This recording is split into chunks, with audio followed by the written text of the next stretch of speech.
عارف بعد عمر طويل إن شاء الله لما تشوف إن إنجازاتك في الدنيا ممكن ما تكملش معاك ولا يكون ليها وزن في الآخرة، بس حاجات بسيطة عملتها هي اللي كان ليها وزن وهي اللي هتقابل بيها ربنا.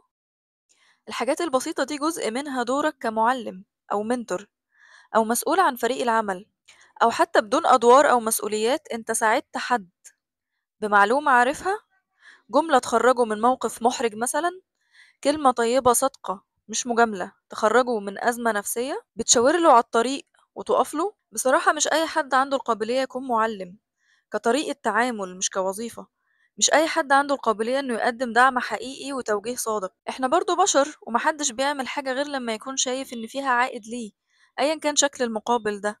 المهم إنه لما بيعمل حاجة محتاجة نقاء وصدق وصبر يكون بيعملها بجد من قلبه.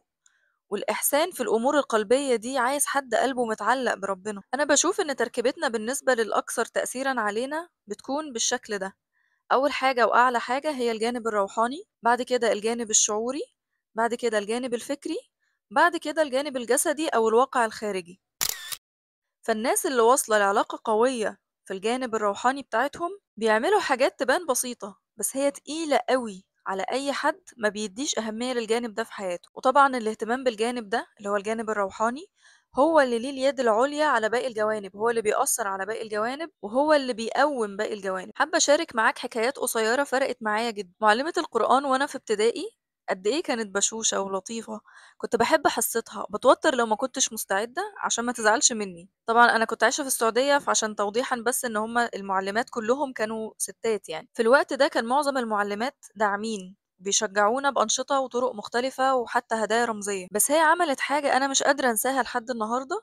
جات في مرة، بصراحة مش فاكرة كان إيه الموقف بالضبط، كان آخر يوم في المدرسة أو كانت هي هتمشي من المدرسة حاجة كده، وراحت مدياني هدية مصحف صغير ده اللي بيبقى فيه سوستة كده. كطفلة أنا شايفة إن إيه ده؟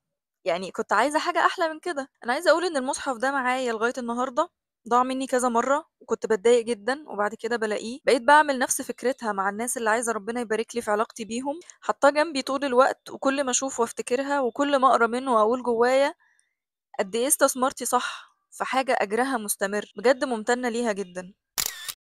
واحدة في الشارع معرفهاش توقفني وتقولي ما شاء الله انتي جميلة، بس بلاش اللبس اللي يخليهم يركزوا أكتر وياخدوا نورك. حسيت إحساس حلو وقتها، مع العلم إني ما بحبش الانتقاد أو إيه الجرأة اللي تخليكي تتدخلي في حياتي بالشكل ده، بس حقيقي حسيت بصدقها والجملة بترن في ودني لحد النهاردة.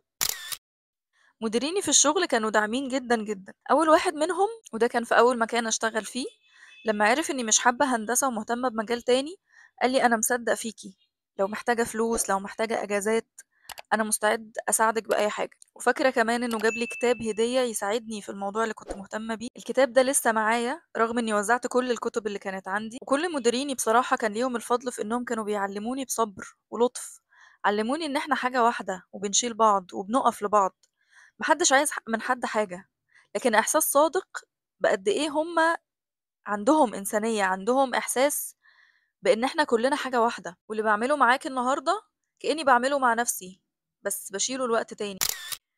أنا كمان باحب أوي الهدايا الرمزية دي اللي ليها علاقة بحدث معين، الكلام اللي بيبقى طالع من القلب مش عايزين منه حاجة غير إنه خير باقي ما بيخلصش. كل حد من صحابي كان معايا في وقت مرضي، أو كان معايا في كل حيرتي في التعامل مع الرجالة الأوغاد، أو كان معايا في وقت ما كنت مش عايزة أعمل أي حاجة وقاعدة كده بس، ولقيت منهم حب وتقبل وجملة قومي يا بت انتي اوفر كواليفايد أصلا، أو كانوا معايا في محاولاتي إني ألاقي طريقي، فلو ببيع حاجة بيشتروها حتى لو هم الوحيدين اللي اشتروها.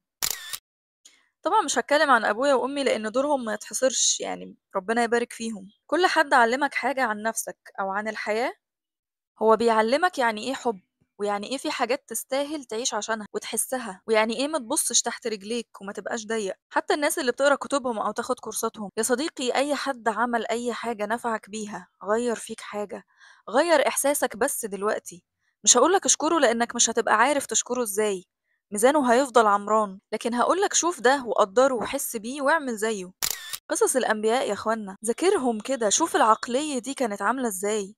كان عندهم إيمان مطلق، عندهم صلابة نفسية في المواجهة مش طبيعية، عندهم مرونة في إنهم يقوموا بعد ما يقعوا ويعدلوا ويقبلوا الخساير في سبيل إن هم يكملوا الرسالة بتاعتهم. قصة أي حد عمل فرق مفيد سواء على دايرة صغيرة أو كان عالمي، خلي القصص دي هي اللي تبقى شغلاك طول الوقت أو مهتم تعرف تفاصيلها أكتر طول الوقت. أنا بشوف إن أقصى مرحلة في إنجازك مش إنك تحقق الشيء، وإنما في تعليمه، في النفع بيه، في إنك تكون مصدقه وغرقان فيه لدرجة إنك عايز توصله لأي حد في طريقك محتاجه. هي دي الرحلة اللي هتستمتع بيها، رحلة إنك بتقع وحد بيساعدك، أو حد بيقع وإنت بتساعده. هو ده عمرك، هو ده رصيدك، وأكتر حد هيخدمك بجد هو اللي هيعلمك مين ربنا، وتعمل إيه علشان تتشعبط في حبل يوصلك بيه، وتعمل إيه أصلا عشان تروح له بيه. بحب قوي جملة عندما يستعد الطالب يظهر المعلم. الحمد لله، يعني مفيش أكتر من المعلمين في حياتي، ومفيش أكتر من المؤثرين في حياتي، وهفضل طول الوقت عايزة أتعلم من أي حد أي حاجة، واستقبل ده بأكتر طريقة لطيفة بإذن الله. وهفضل أقول وأكد على أهمية ده. لو يومك ما فيهوش أي إنجاز غير كلمة طيبة أو معلومة مفيدة، فهو بجد يوم عظيم ومردوده ما بينتهيش. وسلام.